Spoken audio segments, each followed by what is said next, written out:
শয়তান আল্লাহকে চ্যালেঞ্জ দিয়েছিল, আল্লাহ আপনি তো জান্নাতে ঢোকাতে পারবেন না, এতগুলো জান্নাত কেন বানালেন? জাহান্নাম আরো বেশি হলে ভালো হতো।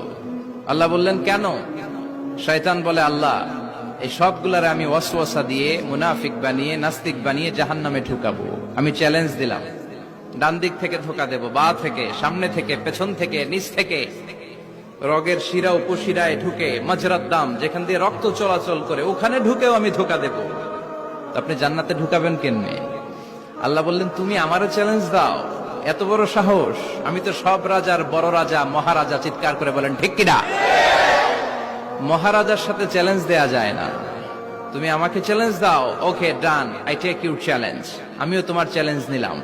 তুমি আজীবন ধোকা দিবা, আজীবন তুমি গুমরা করবা, বেনামাজি বানাবা, জালিম বানাবা, কিন্তু আমার বান্দা কোন তাফসীরুল কোরআনের মাহফিল